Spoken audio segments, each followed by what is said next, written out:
Welcome back to Toe the Line. My guest today tops the bill at BKB 32. It's the king of BKB, Jimmy Sweeney. Jimmy, how you doing? I'm very good, mate. How are you? I'm doing well, thank you. We've had a bit of struggle getting on this. Yeah, My for sure. stupidity on online didn't work right. Let's talk a little bit about kind of what went down in your last fight. You weren't able to get the win Me. there. Um, you said that you were going to take some time out of the ring. You said a year, actually. We're now, Yeah. what, around 8 months later. What about now feels like the right time to come back? Do you know what? My last fight, obviously fought Barrie Jones, very good lad inside and outside the ring, top lad.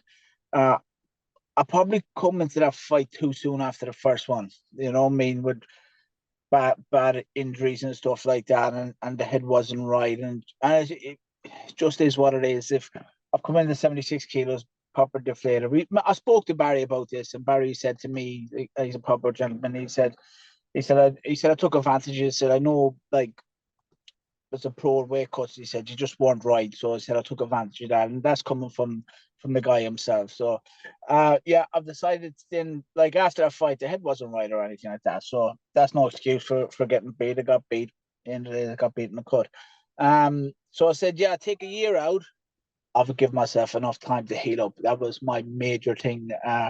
Because obviously my last few fights, since Franco won, I've been cutting bad from my lips, my eyes, and stuff like that. So I've needed a bit of time off just to give myself over time to heal up and stuff like that. So it's always coming back, but this opening a business is just an extra bonus and something that I've been looking at doing for a while now, and um with the partner I have now, it's a perfect time. Yeah, and we spoke a little bit about how, you're getting cut too easily. And that's something that you said at the end of your last fight as well. So following on from that fight, was it just kind of when you're reassessing what your next moves were, was it just a case of just taking time out, healing up, and then getting back into 100%? I've I've I was thinking about retiring after that fight. I won't even lie, I was thinking about retiring. I think I was in that kind of when I fought, I was sleeping about an hour before my fight. You know what I mean? Just wasn't there. I was just a shell, to be fair. Um, and after that fight, I was just thinking about retirement, but I wasn't going to go on retire now. I was give myself a year out, with a full intention of retiring. But that passed after a while because I'm not gonna retire on a loss. Yeah, so just and then I just let myself, you know what, Jimmy, just take a bit of time out to let yourself heal up properly. And before you come back, and I give myself the year out, but I've come back 4 months early, and I feel like it's the right time.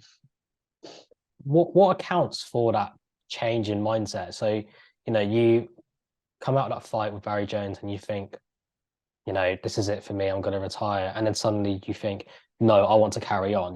What Yeah, prompted that it, change in it, you? it wasn't just suddenly, and I mean, I've thought about it for a while, and then you know what, I've just put BKB out of my mind. I put fighting out of my mind for a long time. Just got on with life. You know what I mean? And then I started missing it. Then I started missing fighting. Then I started missing training, and I got the urge back to start back again. I got that hunger again, and um my main motivation now is to be world champion again. So this is what's brought it all back again. So I feel refreshed. I feel rejuvenated, and I feel proper hungry to be world champion again. There's this fighting mentality and the urge to fight is like an itch that you have to satisfy. But it also kind of seems like there's like a sense of urgency for you where you're getting older and we're not sure how much time you have left as a fighter. Is that kind of fair to say? Yeah, yeah.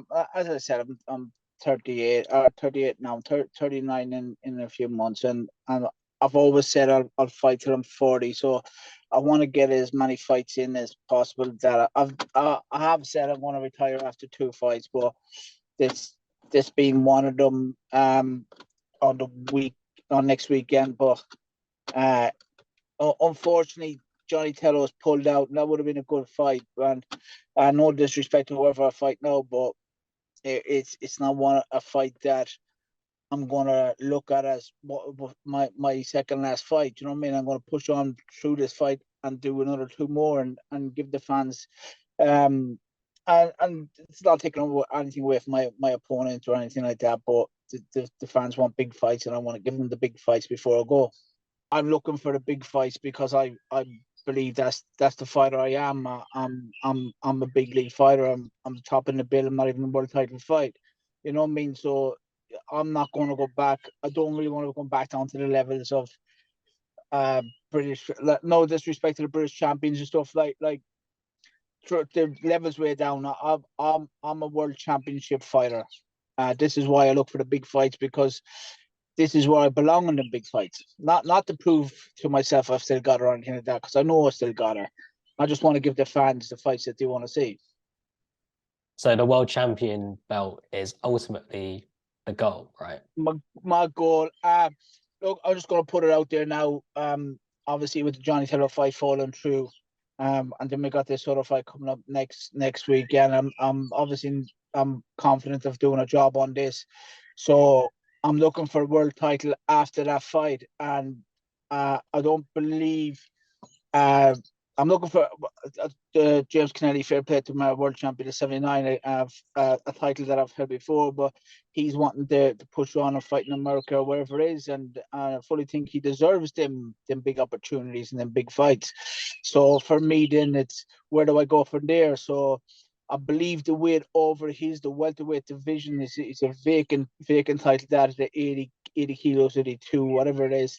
And I believe Marley Churcher is the British champion of that fight. So if Marley Churcher wants to get it on for the world title on July the 29th for the welterweight world title, I'm ready to go for that. All of us are confident you're going to get through this fight next weekend. Suppose that you do match up with Marley for the world title and you get through Marley. What's that timeline like? I'm shooting for the 79 kilo world title then maybe November time. I'm collecting world titles at least two this year before I retire. I mean that's my goal, and my goal as a fighter is to be world champion. Um, and I've held numerous world titles, five world titles, and I want to add to that, and I believe I'm good enough to add to that. I'm still there, so let me get through this weekend. Let me then, if Marty Churchill wants that fight, that he's a good lad. I got a lot of respect for him, a good fighter. But he's like me. It's world title fights. You know what I mean? There's no disrespect in just sending the guy, look, we'll fight for world title, because I know he'd be up for that fight, and I'm up for that fight as well. So let's get that on, and then if that all goes well, I'll be pushing for the 79 kilo world title at the end of the year. James Kennedy then. Whoever Yeah. has it, James might fight in America, lose, or he might still have it. I'm not looking. I don't look at faces. I look at the belt. You know what I mean? It's not. I'm not shouting out people's names and stuff like that. I'm shouting for the belt. So whoever just has the belt, you know what I mean? And these are great. Do you know what? These are great lads. Marley's a great lad. James is a great lad. Absolutely love them bits. Top respect for them. But I'm chasing the belt. I'm not chasing the guy. I'm chasing the belt. So is this about legacy, about history then for you? It's legacy. Yeah, I've said it since I've started. I want to be known as the greatest that ever did it, and I want to add to my collection on five world titles, get to seven world titles, and go down as the greatest, one of the greatest ever done the sport. And I'm as I said, I'm 39 this year, so time is against me. So I'm trying to do as much as I can with the time that I've left. You mentioned earlier that you wanted to retire by 40. Is 40 absolutely the cutoff point then? Uh, Look, I've always since I started about 8 years ago, maybe nine, whatever it was, and I've given myself a timeline of 40. But that's I could retire before that. I could retire at the end of the year, happy knowing I have another two world titles at home. You know what I mean? But I'm giving myself end of 40. If I continue, I'm done when I'm 40. So I'll give myself that target. If for whatever reason, perhaps you aren't able to get the two world titles you're aiming for, and then you do turn 40, would you carry on after that then? I'm retiring as champion. I'm not retiring as not. I will retire as champion. In the lead up to this fight, it seems like you're more confident and you're more hungry now. Yeah, What yeah. accounts for that? Do you know what? Do you know what? I've just a happy life, and I'm just in a great place, and I'm able to put as much time as possible into my training and stuff like that. And obviously coming after the two losses, a lot of people are going to be looking at me saying that he's finished and this and that. But as I said, with the happy life I have now, when I just don't, I'm not worried about anything, just my training. So I'm putting in as much as I can, and feeling absolutely great. And that's making me hungry to prove myself again as the greatest. I've got to prove people wrong. I mean, every people are thinking, Jimmy's gone past and all that. But let's see what my next few performances are going to be like. Let's talk a little bit about your training. It's been quite a long camp and it's been quite a turbulent camp as well, especially towards the latter half where we are Yeah, now. How has training gone? I've been training on and off since maybe Thailand time. I come back and put about a stone on and just eating. So um January, maybe February or something like that. But I've been doing about 6, 7 weeks at home, just getting the weight down, runs and stuff like that before I went into to the boxing club. And when I went to the boxing club a couple of sessions, and the coach said, you know what, Jimmy, he said, you're a completely different fighter this camp. He said, you're just it's a completely different animal. You know what I mean? We've continued to grow and push forward in this camp. And come Sunday, week Sunday, you're going to see a different animal in there. So that confidence isn't only just because things are going well in every aspect of your life. You can see the evidence of your improvement in the gym, and that's being reaffirmed by your circle as well, then. Yeah, yeah, yeah. When you have a good team, like good team pushing you and stuff like that, but I'm I'm the last camp I have was very like anxious and very like, I didn't want to be there. I didn't want to train. I just what I mean. I was doubting myself so much and stuff like that. But this camp, there's no doubt. There's no I can face anyone and believe I can beat them in this camp. You know what I mean? I put that much work in, and the confidence there. So I'm still learning as much as possible from Cork McDonough over at Golden Team Gym. So we put in the time, and it's just paying off. And I know you've been training with a few of the other BKB guys. You've been training with Scott, who's also on this card. And I know you've done a bit of training with Dan Chapman as well, who just fought in the last one. Yeah, I was over my bay for a few days. I went to see Dan. I didn't really do much training, to be fair with him. I just went over and I popped down to see him. I've done quite a few rounds with Scott, and I've brought Scott in kind of because Scott's known for his fitness. You know what I mean? It's well documented that he's probably one of the fittest, if not the fittest, BKB fighter we have. His engine is just great, and Scott will tell you of my fitness was better than Scott's throughout sparring and stuff like that. You know what I mean?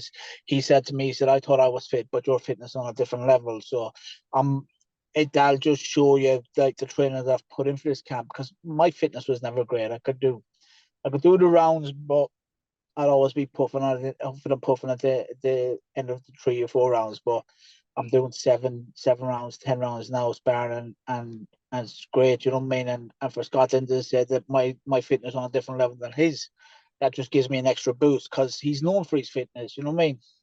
How have you helped each other? I just beat him up, lad. You know what I mean? I just beat him up. No, I've sparred Scott, and I've also sparred his opponent, Aaron. So I'm one of them fighters, because I spar both of them. I won't tell any of them how the other one has got on in sparring. I won't give them any pointers against each other, because I don't believe in that. Uh, I'm not one of them guys that spar one guy and then goes, "Oh, this is what you do. This is how you beat him." I'm not that guy. You know what I mean? So, but I've with me, Scott sparring. If Scott's like gets used to my hand speed and stuff like that, he shouldn't have a problem with anyone else's hand speed. But yeah, I've think I've helped him, and he's all around boxing. I haven't told him anything about Aaron, because Aaron's a good lad as well. But um, just he's like to take time on his shots and stuff like that. I'm just giving pointers and for him to be a better fighter. But not a pointer on how to beat his opponents. You know what I mean? Yeah, so it's very much focused on Scott as a fighter, improving Yeah, himself yeah, within, yeah, yeah. Just to better himself. But as I said, I'm not going to go. Oh, Scott, throw this and throw that because he's open for this and that. You know what I mean? I'm not one of them guys. So with this camp, it's been quite a long camp. You've been training for a long time, and then suddenly opponent change, and then another opponent change, and all the details get kind of mixed up. How does that kind of affect you, especially this close to fight night? And you know what? It hasn't really. Don't get me wrong. It's bothered me when Tello pulled out because that was the fight that I wanted, and I want to put him away in 3 or 4 rounds just to show everyone what I've got. But obviously that fight fell through, and then there's this other thing, and then that's fell through, and this and that. But this has just brought me to the July one. You know what I mean? When the world title in July and the one I want now. So I'm not really pushed on. It hasn't really done my head in. It's just made me focused on what I need to do and just go in there to do a job and then get a world title shot end of July. You know what I mean? So I'm not bothered about opponents or who I fight. I've never studied any opponent, and so it makes no difference to me who's across the ring for me come May 21st. So I suppose that this fight next week is more or less acting for you as like a warm up for a world title challenge then. Yeah, and that's no disrespect to whoever faces me come May 21st, but I'm going to blow them away and I'm coming for that world title because I've put a lot of work into this show. I'm not going to waste that work on getting over a fight and then go back eating crap and all that. I'm going to continue my training and I'm going to be even better shape come May or come July 29th, I think it is. So I'm just using this as yeah, not as a warm up. Don't get me wrong, but just a little test for July. And I suppose all of the turbulence that you've experienced in the lead up to this fight is actually tunnel visioned your focus and made you hungrier for those world title shots then, right? Yeah, yeah. As I said, I want to give the fans the big fights that you want to see. I've had, fuck me, I can't remember the last time I had like it wasn't a big fight, so I'm not gonna use this fight as one of my last retirement fights. Now I'm not gonna do that. I'm gonna use this fight to prepare me to prepare me to July 29th and just see what my fitness and sharp is like coming into next week and go from there and get even better for July. Would it mean anything more, that final world title you get when you kind of know that once you've got it, you're done? Yeah. Would that have any more impacts for you then? That'll be the 79 kilo world title because that's the world title I'm chasing. The other Yeah. one, I know I'll get it. I'm good enough to get it, but I'm chasing the 79 because that was taken off me a couple of years ago, and I've been chasing it since. You know what I mean? So, but when I get that one, I'll be happy. So it's kind of like your work's not done until you get that Till I 79 get that. kilo world That's title. I'm after that. That's the one I'm after. I've been after that for the last couple of years since it was taken off me. So, and I was just taken off me for inactivity, nothing else. So, I'm chasing that. So I'll be happy when I get that. That could be my last fight. You know what I mean? That could be my retirement fight, holding that world title. And if it is, I'll be more than happy with that and with the career that I've had. Well over the moon with that. We can see that hunger, we can see that vision you've got. It sets the example for other BKB fighters that to stay hungry, to stay focused on winning. Is that ever Yeah, something you think about? yeah. I don't really think about it, but a lot of fighters like when they become like British champion or world champion, you know what I mean? They're not hungry, you know what I mean? But you gotta stay hungry in this sport and boxing and things like that. Like and look at this. Even if you become world champion, look at your next fights as you're the challenger.